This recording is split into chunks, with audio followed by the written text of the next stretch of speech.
Hello friends, walking போகிற சமயத்தில் அதிகாரிகளை அலாட் பண்ண முதல்வர் ஸ்டாலின், இன்னொரு புறம் டிடிவி தினகரன் திடீர்னு இந்த மாதிரி அந்தர் பல்ட்டி அடிப்பார் அப்படின்னு யாருமே எதிர்பார்க்கல.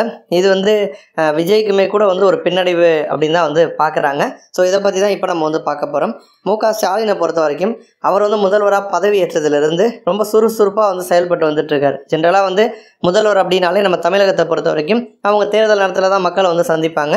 இல்லை ஏதாச்சும் ஒரு நலத்திட்டம் கொடுக்குறாங்க, ஏதோ ஒரு உதவி பண்ணுறாங்க மக்களுக்கு அப்படின்னா அந்த மாதிரி சமயத்தில் தான் வெளியில் வருவாங்க. பட் ஸ்டாலினை பொறுத்த வரைக்கும் டெய்லியுமே தொடர்ந்து மக்கள் சந்தித்து வந்துட்டுருக்காரு. அந்த வகையில் சென்னையில் டிடிகே சாலை வீனஸ் காலனியில் சென்னை மாநகராட்சி சார்பில் 2.16 கிலோமீட்டர் நீளத்துக்கு மழைநீர் வடிகால் பணிகள் அமைச்சிட்ருக்காங்க. அதேமாதிரி சென்னை குடிநீர் வாரியத்தின் சார்பில் 1.5 கிலோமீட்டர் நீளத்துக்கு கழிவுநீர் குழாய்கள்லாம் விரிவாக்கம் பண்ணிகிட்ருக்காங்க. அந்த பணி நடந்துகிட்ருக்கப்ப காலையில் வாக்கிங் போகிற சமயத்தில் சடனாக பார்த்தீங்கன்னா ஸ்டாலின் அங்கே போயிருக்காரு. கூடவே அமைச்சர் சுப்பிரமணியனும் அங்கே இருந்திருக்காரு. அந்த சமயத்தில் டக்குன்னு அதிகாரிகள் அழைச்சி அந்த வேலையை பற்றி விவரங்கள்லாம் ஸ்டாலின் கேட்டறிஞ்சிருக்காரு. அப்போ சென்னை பொறுத்த வரைக்கும் எந்த சமயத்தில் ஸ்டாலின் எங்கே வருவார் அப்படின்னே தெரியலை. ஸோ வாக்கிங் போகிற சமயத்தில் கூட அதிகாரிகளை தொடர்ந்து அலாட்டாகவே ஸ்டாலின் வச்சிட்ருக்காரு.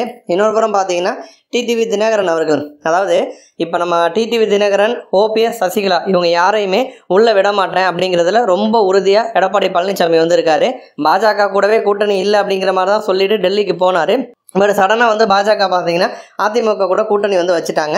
தேர்தலுக்கு இன்னும் 8 மாதம் தான் இருக்குது. இப்போ இதில் ஆளும் கட்சியாக இருக்கக்கூடிய திமுக அந்த ஆட்சி கட்டிலேருந்து இறங்குறதுக்கு அவங்க தயாராக இல்லை. ஏன்னா அவங்களுடைய கூட்டணி செம்ம ஸ்ட்ராங்காக இருக்குது. திமுக கூட்டணிக்குள்ளே சின்ன சின்ன சலசலப்புகள் இருந்தாலுமே கூட இன்னும் அது வெளியில் வரலை. ஓரளவுக்கு அதை சரி பண்ணி நீட்டாக வச்சுருக்காங்க. பட் அதுவே அதிமுக பொறுத்த வரைக்கும் ஏப்ரல் 11ஆம் தேதி பாஜக உள்ளே வந்தாங்க.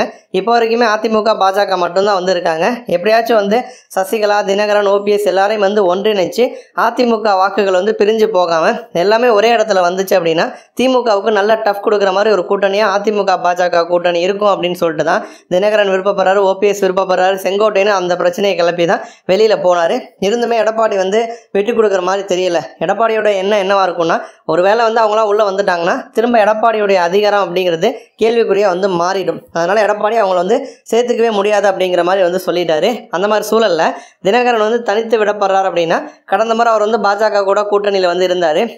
பட் இந்த முறை அதிமுக இருக்கிறதுனால தினகரன் என்டிஏ கூட்டணியில் இருப்பார் அப்படிங்கிறது பெரிய ஒரு கேள்விக்குறியாக இருக்குது. அப்போ தினகரன் பாமக கூட, தேமுதிக கூட, இல்லைனா விஜய் கூட கூட்டணி அமைப்பதற்கான வாய்ப்பு இருக்குது. ஒருவேளை அந்த சீட் பிரச்சனை இழுபறியில் போணுச்சு அப்படின்னா தேமுதிக, பாமக, விஜய், டிடிவி தினகரன், அம்மா மக்கள் முன்னேற்ற கழகம் இவங்களாம் சேர்ந்து ஒரு 3வது அணியை கூட உருவாக்கலாம். அந்த மாதிரி உருவாக்கி வாக்குகளை அவங்களால பிரிக்க முடியும். அப்போ தினகரன் விஜய் கூட போவதற்கான சூழல் இருந்துச்சு. ஆனால் தினகரன் சமீபத்தில் கொடுத்த ஒரு இன்டர்வியூ அந்த எண்ணத்தை அப்படியே டோட்டலாக காலி பண்ணிருச்சு. ஏன்னா இந்த கரூர் சம்பவத்தில் எடப்பாடி பழனிசாமியை தான் கடுமையாக விமர்சனம் பண்ணியிருக்காரு. இந்த சமயத்தில் கூட நீங்கள் கூட்டணி பற்றி அதை மனசில் வச்சுட்டு பேசுவீங்களா? இந்த கரூர் சம்பவத்தில் திமுக ரொம்ப பொறுப்போடு கையாண்டிருக்காங்க. முதல்வர் சூப்பராக செயல்பட்டு இருக்காரு அப்படின்னு டிடிவி தினகரன் ஸ்டாலின் பாராட்டி பேசியிருக்காரு.